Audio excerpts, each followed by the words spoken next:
How's it going, guys? It's Noah here with Youngblood MMA, and we are just 3 weeks away from a thrilling UFC fight night hitting Riyadh, Saudi Arabia. And this card is absolutely stacked. You know, this event literally has it all. It's got potential career-defining moments. It's got explosive stylistic matchups.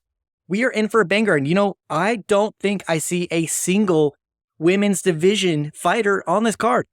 So, real quick, I won't be sharing my in-depth breakdowns and predictions now for another 2 weeks. But for now, let's go ahead. We're going to preview the main storyline, the main key fights you need to know about, some of my favorite fights here on the card. Headlining this card is a fight with massive implications. Former heavyweight champion Israel Adesanya taking on a surging Nasruddin Imavov. And, you know, let's be honest, this is a make or break fight for Izzy. You know, he's coming off some of those losses. Most recently, his loss to Dricus du Plessis. Also want to mention Sean Strickland, Alex Pereira. This pressure has got to be huge. You know, he's got to prove he can still hang with the best if he wants to remain a title contender fighter in the middleweight division. And, you know, a loss here would be really devastating. It would indicate that perhaps he's tipping off of his prime, which some people are speculating about. And Imavov is also a serious threat. I think Adesanya has been expressing some downplaying in regard to, you know, Nasruddin's technique and his skill. Imavov is currently on a 3-fight win streak as well. He's showcased some impressive power and a well-rounded skill set. And he's also most recently coming off a dominant win against Jared Cannonier. This is his golden opportunity, his golden ticket, so to speak, to catapult him into title contention. And, you know, stylistically, it is a fascinating matchup. I really love this fight. Adesanya's technical mastery, movement, and counter-striking versus Imavov's powerful pressure and heavy combinations. I think this will truly be a classic clash of styles within striking. And like I said, I'm very excited. This fight is huge for the middleweight division. And I would say for the UFC's continued expansion in the Middle East with a card like this. And we also have the co-main event.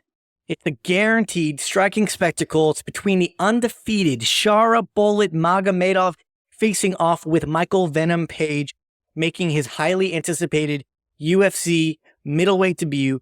And it's a dream matchup for us striking fans. You know, Shara, he's looked incredibly, absolutely dominant in his UFC run so far. I think he's had 4 UFC fights thus far, finishing most of his opponents in his whole professional career, you know, looking even as far as his run in the Russian Cage Fighting Championship, AMC, CWM.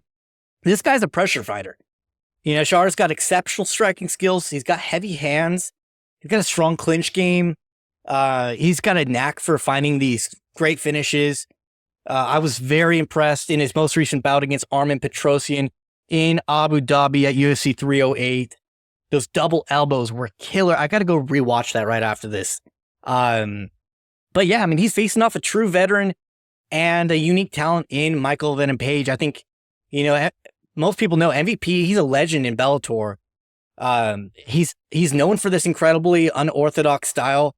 He's flashy. He's got a lot of taunting in his fighting. He uses wide stances, creative angles, and he throws strikes from these, you know, completely like unpredictable positions. He's a true showman. He's come to the UFC to prove he can still compete with the best in the world. And, you know, this is a fun matchup. You know, Shara's pressure and power versus Page's movement, his creativity, his unorthodox tactics.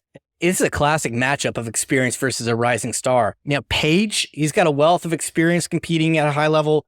You know, meanwhile, you got Shara, right? Relatively new in the UFC, still relatively new to the biggest stage in combat sports. And so it's a quest for, you know, who will be more adaptable? You know, can Page use his movements and angles to frustrate Shara and, you know, pick him apart from range? Or are we going to see Shara be able to close the distance there, impose his pressure, you know, show off his power on fight night?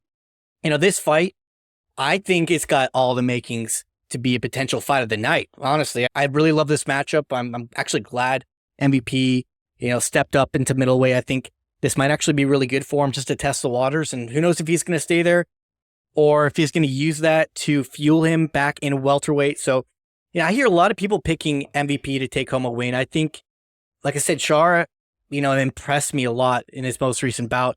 And also his previous bouts as well. I've been very impressed.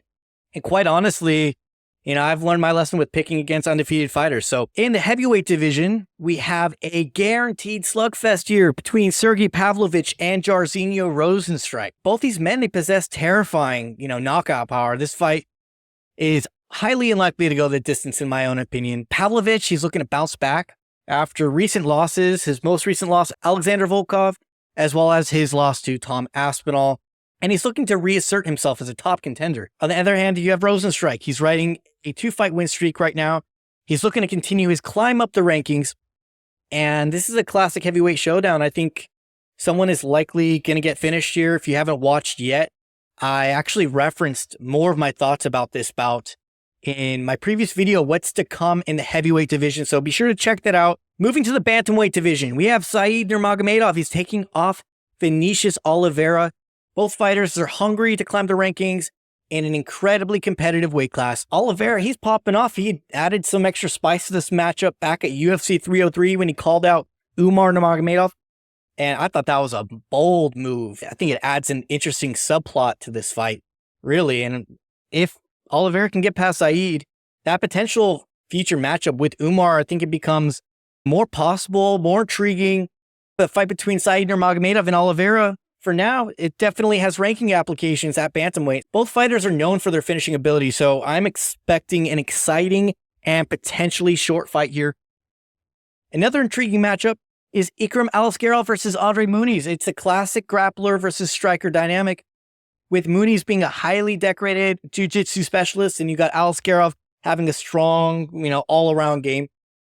And, a win would likely solidify a spot in the top 15 for one of these two. It's a big test for Aliskerov against, a quite established grappler. Andre Muniz is widely regarded as one of the best pure grapplers in the middleweight division currently. While Aliskerov is a skilled grappler in his own right, I'm not going to say the guy doesn't have skill. He's got skill on the ground for sure. But Muniz grappling is tough. If Muniz can get the fight to the ground, who knows? It could be a short fight. We don't know until fight night, but you also have Aliskerov. I think if he can keep the fight standing, he does have the power to cause some problems for Andre Muniz. So let's talk about heavyweight. We got Shamil Gaziev.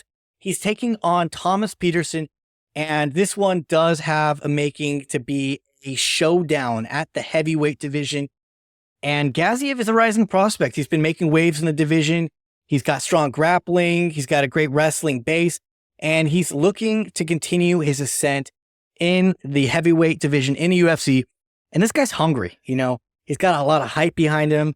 The Gaziev train is approaching, and we are just the next stop. Gaziev's looking to make a statement here. On the other hand, you've got Thomas Petersen. He's a veteran with some UFC experience here, and he's looking to prove he belongs. And in order to do that, he's got to derail the Gaziev hype train. This fight could very well, come down to grappler versus striking. And, Gaziev will likely want to take this fight to the ground. Petersen will probably need to keep it standing and take advantage of his striking skill. It's a unique opportunity for both guys. For Gaziev, it's a little different. It's more about solidifying his prospect status. For Petersen, he's got to play the spoiler. He's got to get a big win over a rising star in Gaziev. And, with the heavyweight division always being a hotbed of excitement, this fight has some serious implications for the rankings. Expect fireworks in Riyadh, Saudi Arabia, February 1st. This is going to be a banger. What are you guys most looking forward to? Let me know in the comments below. And don't forget to like the video. Don't forget to subscribe to the channel. Hit that notification bell for more UFC content from Youngblood MMA. And I will see you guys on the next video. Stay tuned.